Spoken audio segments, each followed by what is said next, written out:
এত মাহফিল হওয়া সত্ত্বেও মানুষের হেদায়েত হচ্ছে না কেন? এই বিষয়টা নিয়ে অনেক গবেষণা করার পরে যেটা আমার কাছে বুঝে আসছে, কয়েকটি পয়েন্ট আকারে আপনাদের সামনে তুলে ধরব। বর্তমান এত মাহফিল হওয়ার পরেও আমাদের হেদায়েত না হওয়ার পিছনে এক নাম্বার কারণ যেটি, সেটা হলো আমাদের নিয়ত পরিশুদ্ধ নয়। কি নয়? আমাদের যে নিয়ত, এই নিয়তের মধ্যে ত্রুটি আছে। প্রত্যেকটা মাহফিলের সঙ্গে 3 শ্রেণীর ব্যক্তি সংযুক্ত থাকে। কয় শ্রেণীর? 3 শ্রেণী। 1 নাম্বার শ্রেণী হলো মাহফিল ইন্তেজামিয়া কমিটি, যারা ব্যবস্থাপনা করে। 2 নম্বরে হলো একটা মাহফিল সঞ্চালন করার জন্য সেখানে একটা বক্তার প্রয়োজন হয়। 3য় নাম্বার হলো একটা মাহফিল সুন্দরভাবে পরিচালনা করার জন্য কিছু শ্রোতার প্রয়োজন হয়। এই 3 শ্রেণীর ব্যক্তি কারো নিয়ত বিশুদ্ধ নয়, যার কারণে নিয়তের মধ্যে ত্রুটি থাকার কারণে আজকে আমাদের হেদায়েত হচ্ছে না। মাহফিল ইন্তেজামিয়া কমিটি চায় কালেকশন। কি চায়? কালেকশন। মোটা কালেকশন হতে হবে, এতে হেদায়েত হোক আর না হোক।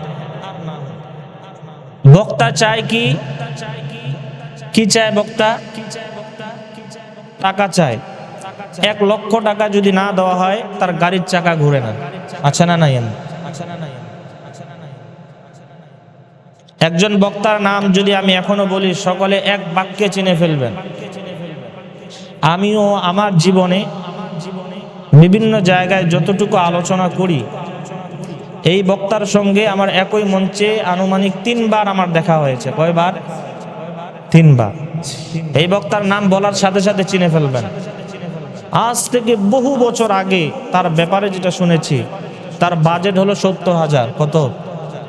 70,000। 20,000 টাকা অ্যাডভান্স করতে হবে, আর বাকি যে 50,000 থাকবে, এই 50,000 যেদিন মাহফিলের দিন দুপুরের আগে তার অ্যাকাউন্টে এই টাকা জমা হতে হবে। যদি জমা না হয় তাহলে তার গাড়ির চাকা ঘুরবে না। তো এই যে আমাদের বক্তাদের নিয়ত কি? টাকা। কমিটির নিয়ত কি? কালেকশন। আর শ্রোতাদের নিয়ত কি? শ্রোতা চায় কণ্ঠস্বর। কি চায়? ভাইরাল। যদি আজকে কোনো ভাইরাল পারসন কোনো জায়গায় আসে, দেখবেন যে মানুষের অভাব হয় না। আর যদি আপনার এলাকার একজন ভালো আলেম, তাকেও যদি দাওয়াত দেওয়া হয়, দেখবেন লোক নাই, ফাঁকা। তো বোঝা গেল, ভাইরাল মানুষ হলে, ভাইরাল পারসন হলে, কণ্ঠস্বর যদি ভালো হয়, অনেকের নামে শুনে দেখেন না, বলে না যে আজকের মাহফিলটা খুব জমছে। তো ভাই, মাহফিল তো দিনের কথা হবে, এখানে জমা আর না জমার বিষয় কি? যে আসুক সে কোরআন হাদিস থেকে কথা বলবে। তো এই জন্য 1 নাম্বার যে কারণটা, আমাদের কারো নিয়ত কি নয়? শুদ্ধ নয়। বিশুদ্ধ না হওয়ার কারণে আজকে মাহফিল হচ্ছে ঠিক, শুধু যার যার যে উদ্দেশ্য, মাহফিল ইন্তেজামিয়া কমিটি কিছু টাকা কালেকশন করতেছে, বক্তা কিছু হাদিয়া নিচ্ছে, আর যারা শ্রোতা আছে তারা কানের যে মজা, একটু যে বক্তা হাসাইতে পারে হাসলো, যে বক্তার কণ্ঠস্বর ভালো একটু কণ্ঠ শুনলো, যেই বক্তা একটু গরম বক্তব্য দিতে পারে তার বক্তব্য শুনলো, ওই ততক্ষণাৎ কিছুটা মজা পাইলো, এটাই শেষ। তারপরে এই বক্তার এই বয়ান থেকে কোনো হেদায়েত আমরা পাই না। এজন্য 1 নাম্বার কারণ হলো আমাদের এই 3 শ্রেণীর ব্যক্তির নিয়ত পরিশুদ্ধ করতে হবে। মাহফিল ইন্তেজামিয়া কমিটির নিয়ত হবে হেদায়েত, বক্তারও উদ্দেশ্য হবে হেদায়েত, শ্রোতারও উদ্দেশ্য হবে হেদায়েত। আল্লাহর নবী বলেন, ইন্নামাল আ'মালু বিন্নিয়াত, মানুষের প্রত্যেকটা আমলের ফলাফল হবে নিয়তের মাধ্যমে। পৃথিবীর প্রত্যেকটা মানুষের আমলের ফলাফল হবে নিয়তের মাধ্যমে। যার নিয়ত হবে ভালো, তার ফলাফল হবে ভালো, আর নিয়ত যদি হয় খারাপ, ফলাফল হবে খারাপ। আপনি সারা রাত নামাজ পড়লেন, দিনের বেলা আসছেন, দাঁড়ায় দাঁড়ায় 10 রাকাত নফল নামাজ পড়লেন, কাজ তো ভালো, ভালো কাজ না? কিন্তু নিয়ত কি? নিয়ত হলো মানুষ যেন আমাকে বড় নামাজি বলে। তো বলেন তো এই নামাজের দ্বারা কোনো ফায়দা হবে নাকি? কেন? কাজ তো ভালো কিন্তু নিয়ত খারাপ। এই জন্য নবী বলেন প্রত্যেকটা আমলের বদলা দেওয়া হবে নিয়তের মাধ্যমে। যার নিয়ত হবে ভালো, ফলাফল হবে ভালো, আর নিয়ত যদি হয় খারাপ, ফলাফল হবে খারাপ। এই জন্য মাহফিল করার আগে 1 নাম্বার বিষয়, লক্ষণীয় বিষয় হলো এই 3 শ্রেণীর ব্যক্তি সকলের নিয়ত হতে হবে শুদ্ধ। ভালো কাজের নিয়ত করলেই সওয়াব। হাদিসের মধ্যে আছে কোনো ব্যক্তি যদি একটা ভালো কাজের নিয়ত করে, এখনো করে নাই, শুধু নিয়ত করেছে, আল্লাহ পাক তার আমলনামায় একটা নেকি লিখে দেন। সুবহানাল্লাহ। আপনি কাজ করেন নাই কিন্তু কি করেছেন? নিয়ত করেছেন। বিশ্বনবী বলে তার আমলনামায় একটা নেকি অ্যাড হয়ে যায়। এখন যদি ওই কাজটা সে করে ফেলে তাহলে কি হবে? নবী বলেন ওই কাজটা করার পরে 10 গুণ থেকে 700 গুণ। শুধু তাই নয়, আল্লাহ পাক চাইলে আরো বেশি তার সওয়াবকে বাড়িয়ে দিতে পারে। তাহলে এই জন্য ভালো কাজের নিয়ত করার দরকার আছে না নাই? আমরা না করতে পারি কিন্তু করলেই সওয়াব, নিয়ত করলেই। পক্ষান্তরে কোনো ব্যক্তি যদি একটা গুনার নিয়ত করে, হাদিসের মধ্যে আছে আল্লাহ পাক কোনো গুনাহ লেখেন না। এটা আল্লাহর কত বড় দয়া না? ভালো কাজের নিয়ত করলে সওয়াব লেখা হয়, কিন্তু একজন ব্যক্তি খারাপ কাজের নিয়ত করলো, কোনো গুনাহ লেখেন না, কারণ সে তো এখনো খারাপ কাজ করে নাই। আবার সে যদি ওই কাজটা করে ফেলে আল্লাহ পাক একটা গুনাহ লেখেন। কয়টা? কিন্তু ভালো কাজ করলে কয় সওয়াব? 10 গুণ থেকে 700 গুণ। আল্লাহ চাইলে আরো বাড়ায় দিতে পারেন, কিন্তু গুনার ক্ষেত্রে গুনাহ করলে কয় গুনাহ? 1 গুণ। আল্লাহ তো 10 ভাগ বাড়িয়ে দেন। এই জন্য সর্বপ্রথম লক্ষণীয় বিষয় হলো কি করতে হবে? আমাদের নিয়ত পরিশুদ্ধ করতে হবে। 2 নাম্বার যে লক্ষণীয় বিষয়, মাহফিল করার আগে আমাদের ইখলাস থাকতে হবে। কি থাকতে হবে? আমাদের যত আমল আছে এই আমলগুলো কার জন্য হতে হবে? আমাদের যত আমল, সব আমল হবে একজনের জন্য। তিনি কে? আল্লাহ বলেন ওয়ামা উমিরু ইল্লা লিয়াবুদুল্লাহা মুখলিসিনা লাহুদ্দিন। আল্লাহ বলেন বান্দার প্রত্যেকটা কাজ হতে হবে আল্লাহর জন্য। আল্লাহ পাক কুরআনুল কারীমের মধ্যে বলেন, কুল, ও নবী আপনি বলে দিন, ইন্না সলাতি ওয়া নুসুকি ওয়া মাহইয়ায়া ওয়া মামাতি লিল্লাহি রাব্বিল আলামিন। ও পয়গম্বর আপনি বলে দিন, নিশ্চয়ই আমার নামাজ, আমার কুরবানি, আমার জীবন, আমার মরণ সবকিছু একজনের জন্য। তিনি কে? আমার যাবতীয় আমল একজনের জন্য হবে, তিনি হলেন আল্লাহ। এখন আমরা মাহফিলগুলো করি কি? কে কত বড় বক্তা আনতে পারতেছে, ভাইরাল বক্তা, না হলে মাহফিল কমিটির মান সম্মান থাকে না। নাম কামাই করার জন্য যে আমাদের মাহফিলে এত মানুষ হয়েছে, তো আমাদের প্রথম ইবাদতের জন্য যেটা উদ্দেশ্য, ইখলাস নাই। প্রত্যেকটা ইবাদতের জন্য অন্যতম একটা বিষয় যেটা লক্ষণীয়, সেটা হলো ইখলাস থাকতে হবে। বিশ্বনবী হাদিসের মধ্যে বলেন কাল কিয়ামতের ময়দানে 3 শ্রেণীর ব্যক্তি আছে। আল্লাহ পাক রব্বুল আলামিনের সামনে, দরবারের সামনে তারা দাঁড়াবে। আল্লাহ বলবেন বান্দা তুমি আমার কাছে কি নিয়ে এসেছো? দুনিয়ার মধ্যে তোমাকে আমি কতগুলো নিয়ামত দিয়েছিলাম, সারা জীবন যদি আমাদের নিয়ামতগুলোর চিন্তা করি, গণনা করি, কখনো শেষ করতে পারবো না। আল্লাহ বলবেন বান্দা তোমাকে তো আমি অনেক নিয়ামত দিয়েছিলাম, তুমি আমার কাছে আজকে কি নিয়ে এসেছো? এবার একজন বান্দা বলবে আল্লাহ দুনিয়ার মধ্যে আমি জিহাদ করেছি, কাফের বেঈমানদের বিপক্ষে জিহাদ করেছি, এই জিহাদের সওয়াব নিয়ে আপনার কাছে এসেছি।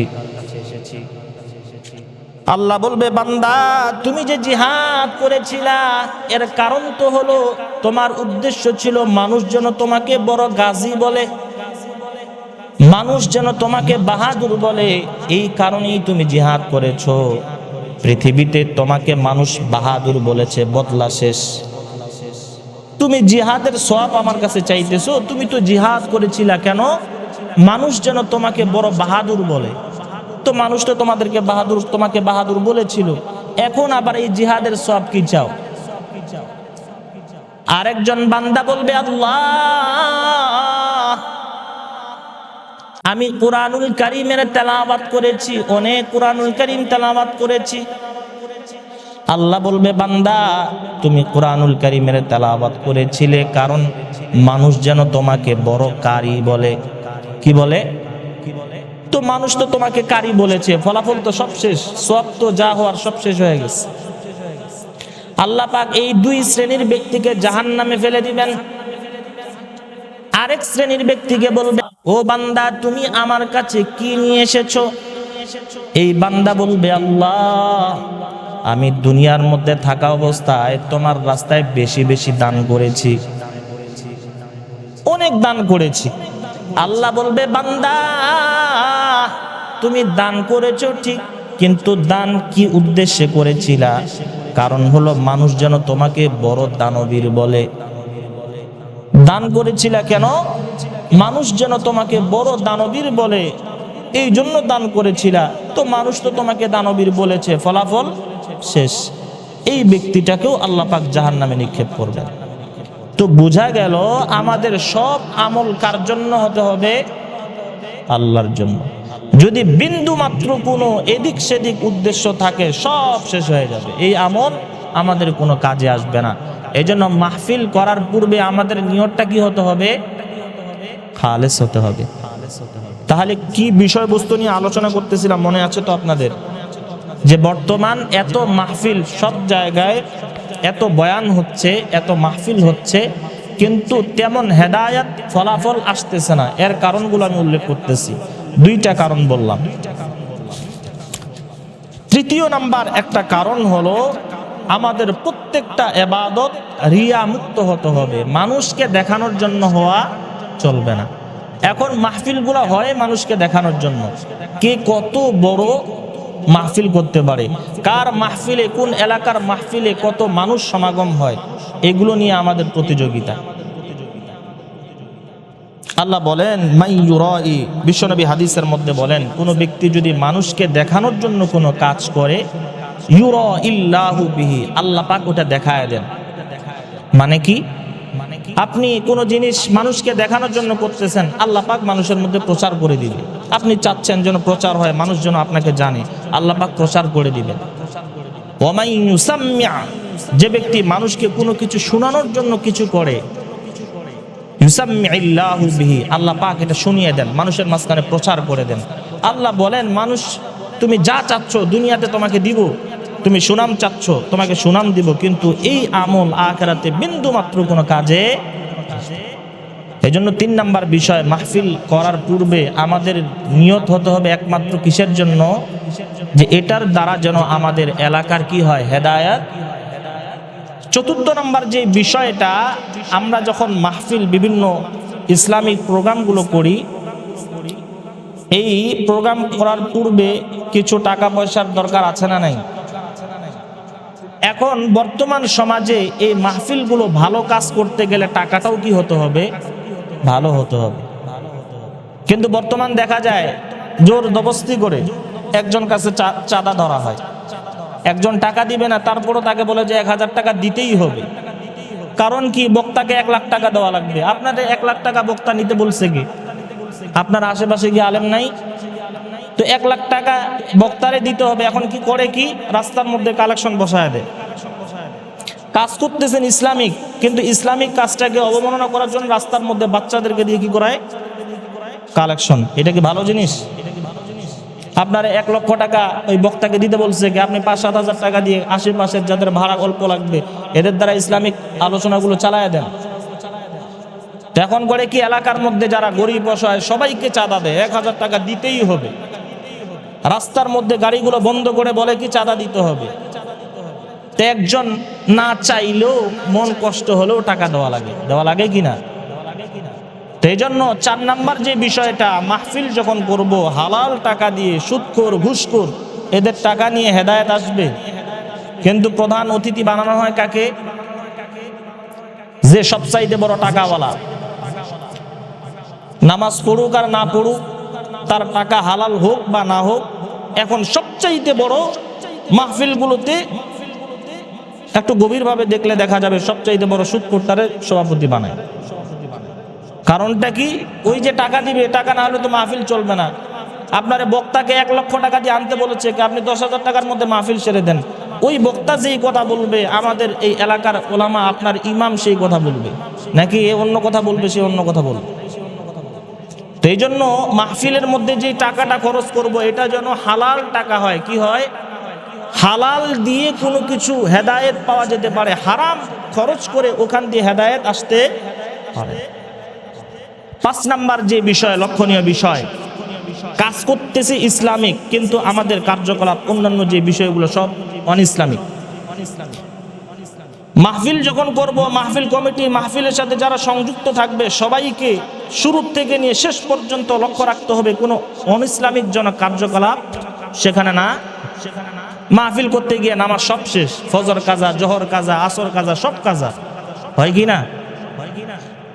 অনেক ইসলামিক সমাবেশ আছে যেখানে পুরুষ মহিলা একসঙ্গে, হেদায়েত আসবে? অনেক জায়গায় দেখি প্রজেক্টর দিয়ে মহিলাদেরকে, প্রজেক্টরের মাধ্যমে মহিলাদেরকে পুরুষের চেহারা দেখানো হচ্ছে, হেদায়েত সম্ভব? আবার আরেকটা বিষয় আমার কাছে যেটা মনে হয় আপনাদের সঙ্গে মিল নাও হতে পারে, মাহফিল হলো এখানে 5 কিলোমিটার দূরে মাইক লাগাইছে, এরকম হয় কিনা?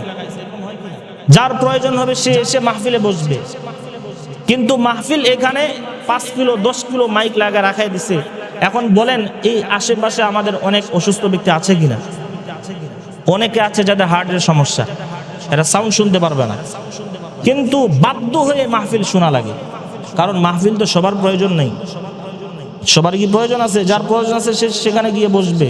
কিন্তু এখন এমন মাইক সেট ব্যবহার করা হয়, মাহফিল এখানে 10 কিলোমিটার দূর থেকে মাহফিল শোনা যায়।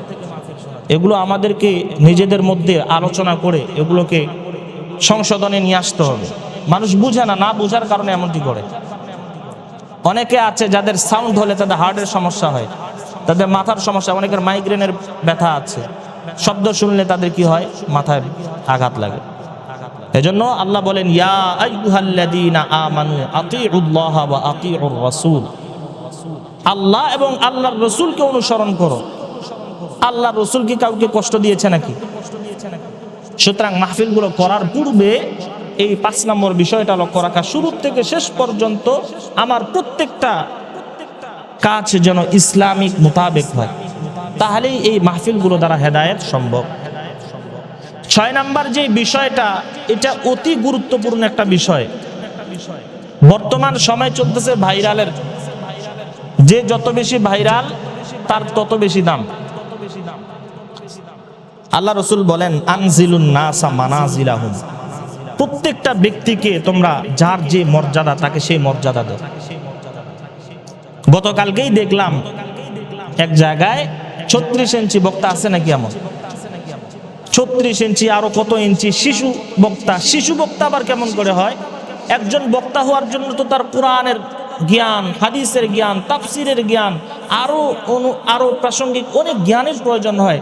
এখন আমাদের সময় দেখতেছি শিশু বক্তা। শিশু বক্তা হলো কিভাবে? সে তো এখনো শিক্ষায় পরিপূর্ণ অর্জন করতে পারেনি। এগুলো কিয়ামতের আলামত। কিসের আলামত? কোনোদিন মাদ্রাসায় পড়ে নাই, তারে আমরা স্টেজে উঠাই দিছি। সে পড়ে নাজারা, হেফজখানা, কেবল কোরআন শরীফ মুখস্থ করতেছে, তাকে আমরা স্টেজে উঠাই দিছি। কেন এমনটা করলাম? তো ওর দ্বারা হেদায়েত কেমন করে হবে? ও কি কোরআন হাদিস ভালোভাবে জানে নাকি?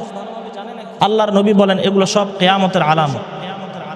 বিশ্বনবী একদিন খুতবা দিতেছেন, একজন ব্যক্তি এসে, গ্রাম্য ব্যক্তি এসে বললেন, ইয়া রাসূলুল্লাহ, কিয়ামত কবে হবে? কিয়ামত সম্পর্কে জিজ্ঞাসা করলেন। কয়েকবার জিজ্ঞাসা করছেন, নবী যেহেতু খুতবা দিচ্ছেন কথা বলেননি। খুতবা শেষে রাসূলুল্লাহ সাল্লাল্লাহু আলাইহি সাল্লাম বললেন যে, খুতবার মাঝখানে যে একজন ব্যক্তি কিয়ামত সম্পর্কে আমাকে জিজ্ঞাসা করেছিল, ওই ব্যক্তি কোথায়? এবার সে ব্যক্তি রাসূলের সামনে আসলেন।